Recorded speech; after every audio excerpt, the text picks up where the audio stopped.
Welcome back to our newsletter. Last week, we sent out a special edition talking about the government shutdown.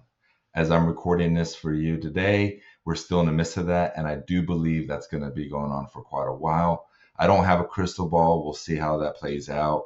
But if you have a crystal ball, let me know what you're seeing. I would love to hear that. Just send us an email at teamchs@Prime Financial. Today, we're going to talk about how to navigate fears of a market bubble. I keep on getting the question, are we in a bubble with the markets hitting new highs and AI stocks really continuing to rally? It's natural to wonder if we're experiencing another bubble like the dot-com or the housing era boom. While the concept of bubbles is often taken for granted, it's actually surprisingly hard to define. That's because markets naturally go through cycles, and how we perceive risk changes over time.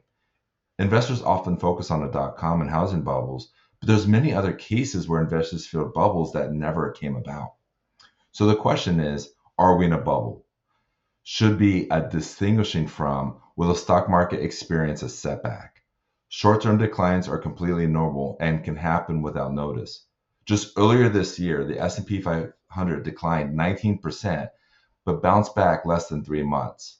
Many who tried to time that market during that period find themselves on the sidelines as it recovers. So as we dive into this, I'm going to share some charts and go into different concepts, hoping that this information can help you make a better informed decision. If we had a meeting recently, this is a chart that you most likely have seen. But let's start discussing about valuations. There's no question that we're currently elevated. This chart shows the Shiller price to earnings ratio, which measures how expensive or cheap the S&P 500 is looking at by like historical earnings trends. At 38 times earnings today, the Shiller PE ratio is well above the 27 times. But there are some important points to keep in mind. First, valuations don't reliably predict short-term returns. They tell us much more about are investors willing to pay based off of their expectations about the future. Even when stocks appear expensive, markets can still keep on rising with business fundamentals remaining strong. Second, there's a parallel to the 1990s tech boom. There are key differences. Unlike the most unprofitable dot-com companies, today's market leaders are well established and strong profitability and healthy balance sheets. The third point is not all bubbles pop, but can deflate over time. We see this with the kids' balloons, how it starts deflating over time, right? Valuations can improve if earnings growth remains strong. Some of today's enthusiasm reflects anticipation of higher future earnings, and corporate performance has justified many of these expectations recently. While broad market valuations are elevated, opportunities exist across different areas. This chart shows the large cap growth stocks trade at 28 times earnings, while other areas like large value and small caps have more attractive valuations with healthy earnings growth. The same is true across sectors. AI-related companies are concentrated in technology and communication services, but positive trends have brought into other sectors with the lower valuations, including financials and industrials. Including a range of size, styles, and sectors in your portfolio can help reduce concentration risk and help improve the overall valuations. Finally, time remains as the most powerful investment tool that you have in your tool belt. This chart shows how even the most drastic market events appear less severe when viewed over years and decades. Those who've invested in the worst points in history, like the 1929 market peak, achieve positive returns if they held for 15 years and continue adding to the portfolios. The key is maintaining a diversified portfolio that can benefit from the growth while managing your risk. When we're looking at building out the strategies, you've heard me say this to you. I like to say it one more time. We look at risk management first, second, and third to get to the returns. The moment as professionals we ignore the risk and we just focus purely on returns is where we could be left holding the bag. Warren Buffett says this best. When the tide rolls out, you see who's swimming without any trunks on. I think it's a great saying. It really illustrates the point of what I just said. Okay. We hope you find these insights helpful.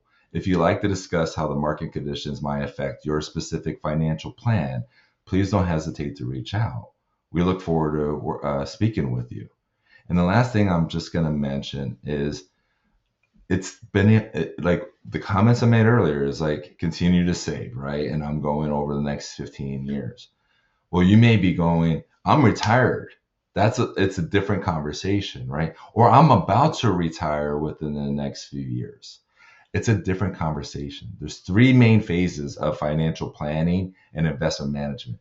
You have the accumulation phase. That's when you're saving. I was talking with you earlier. The pre-distribution stage is when you're about 5 to 7 years before you start retirement. That is the most tricky stage because you're still saving, you still want the money to grow, but you don't want to be betrayed by the market.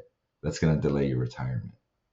And then the third stage, retirement, a big risk that comes into the scenario is sequence of return risk. That's being betrayed by the market early on in your retirement that could cause significant issues later on in the plan, right? So really it goes into risk management depending on where you are in your stage of life, what your overall goals are, what your risk considerations are, what is the risk capacity of your financial plan. You can see me providing this information just spurs some thoughts and ideas, and maybe even a deeper conversation that we could be having, making sure we're connecting your views, your thoughts to your financial plan, to your investment strategy, making sure we're doing this together. With that being said, thank you for tuning in and listening. We have a town hall coming up later this month on October 30th. Registration is going to be on a link below this video. Definitely register for that. We're going to be going into a new financial an app that we're rolling out at the firm. I'm super excited. I was part of the pilot program for that. I can't wait to have that kind of different connectivity to you and all my clients. Okay. The second thing we're going to talk about is enhanced yield savings account that we have a relationship with. And then the last topic that we're going to be discussing on town hall is really going into economic forecasting going into 2026. Okay. So you don't want to miss it. Register with the link below, reserve your spot. It will be packed because I expect a lot of online registrations, and I have a Zoom that allows us to have quite a bit, but not everyone, right? So reserve your spot. It's going to be 3 o'clock Eastern on the 30th. Thank you so much.